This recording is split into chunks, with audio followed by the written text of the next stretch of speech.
Добрый день, уважаемые зрители, с вами Роман Роменский и канал Дневник Садовника. Сегодня я вам расскажу о таком растении, как мискантус гигантский. Кто-то его называет слоновьей травой, и он окажется тоже прав, так как это очень большое растение, достигает 4 метров.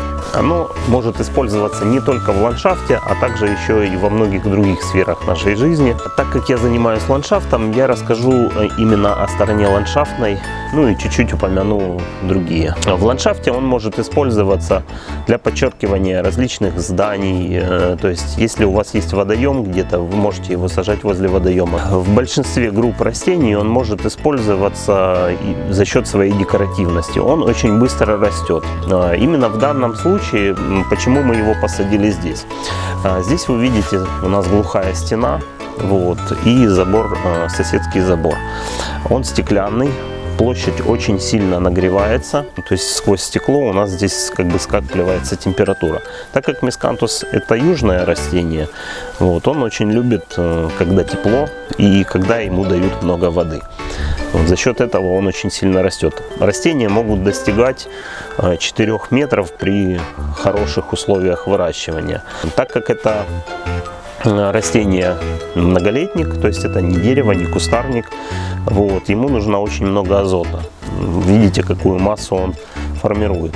В данном случае это растение у нас здесь растет приблизительно где-то около 4 месяцев. И вы видите уже его рост где-то на уровне моего роста, то есть я около 1,80 м. Вот это растение уже 1,90 м достигло размера. Но так как оно молоденькое, размер еще небольшой. Так как растение очень сильно рослое, вот, оно требует к себе особого отношения. То есть оно очень любит азот, так как образует очень быстро зеленую массу и очень любит азот. Поэтому очень хорошо отзывается на внесение азотных удобрений. Также очень любит различные компосты, органические удобрения, перегной, вот, и так далее. К почвам особо не требовательно, то есть pH где-то в пределах от 5,5 до 7 достаточно нормально оно произрастает. Вот. Очень требовательно к воде, любит воду, то есть оно не особо засухоустойчиво. Вот здесь можно увидеть, что растение корнеотпрысковое. То есть мы посадили, вначале здесь было где-то около 3 побегов. Вот, на данный момент их около 2 десятков. И вы видите, оно постепенно разлазится. Конечно же, не так, как пырей, там на 30 сантиметров. Куст достаточно компактный, но все же он разлазится в стороны. Это можно очень легко контролировать, если у вас свободный участок, ну, где-то вы садите его на газоне, вы можете его ограничить примерно 30-сантиметровой ширины лентой пластиковой, вот, и сделать пятно такое, как вам нравится, либо кругленькое посадить внутрь, либо сделать его амебой. Таким образом вы сможете ограничить его разрастание вширь. В нашем случае мы его посадили здесь именно потому, что здесь у нас ограниченное пространство, то есть вы видите бордюр с той стороны, отмостка с этой, и он уже никуда у нас не денется. Вот, и тем самым мы как бы создали ширму, убрали здесь ветер, вот, и создали такую зеленую зону в том месте, где у нас повышенный температурный фон и другие растения могут просто не расти. Еще одна сторона этого чудесного растения заключается в том, что оно образует очень большую вегетативную массу. Соответственно, вы можете его использовать для компоста. Вот, то есть делать именно срезать его и получать из него компост.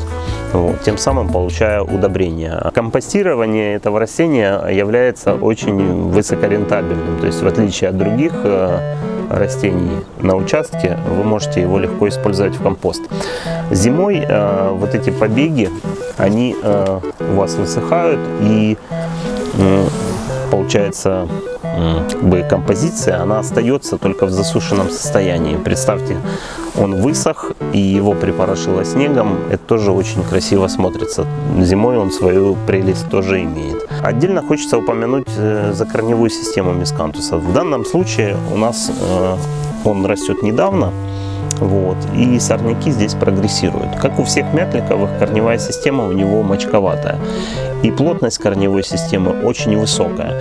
Вот. В настоящий момент видно, сорняки потихоньку у нас растут, но примерно через год им здесь не останется места, так как мискантус очень агрессивное растение в плане корневой системы, она действует как мочалка, она забирает все питательные вещества, всю воду и не дает развиваться растениям благодаря корневой системе, вот, и благодаря своей большой массе, так как притеняет масса почву, и сорнякам просто не достается солнышко, поэтому ухаживать за ним очень легко. Экологический, био, растет очень быстро, восстанавливается, и можно делать очень красивые крыши из этого материала наподобие как камышовые перекрытия и заменять их вот этим мискантусом. То есть масса опять же нарастает большая, маты с него можно навязывать и использовать их как укрытие зимой для других растений, которые менее зимостойки. Отдельно хочется сказать об этом растении еще такую интересную вещь, что так как его масса очень быстро растет, вот, его используют в экоэнергетике. Примерно где-то 1 гектар насаждений данного растения дает около 25 тонн сухой массы в год. Поэтому сейчас это растение стало популярно у фермеров, особенно в Европе, так как получается 1 тонна высушенных побегов этого растения может заменять до 440 баррелей нефти. Также из нее делают пелеты. Ну, это уже не касается ландшафта, поэтому я думаю, что об этом кто-то более подробнее расскажет вам. Как размножается наша слоновья трава. Так как это растение корнеотпрысковое, вот вы видите свежие побеги, их очень хорошо видно. Ром, приблизь, видите? То есть он достаточно очень хорошо размножается. Вам всего лишь стоит отрезать вот этот кусочек, и вы можете его легко пересадить. Если вы будете все хорошо поливать, то он очень быстро у вас приживется и даст новый куст. То есть с размножением у него нет проблем. К сожалению, в нашей зоне семена на нем не успевают образоваться, так как я уже говорил, что это южное растение. Чаще всего мискантус гигантский в ландшафте используется с такими вещами, как какие-то каменистые горки.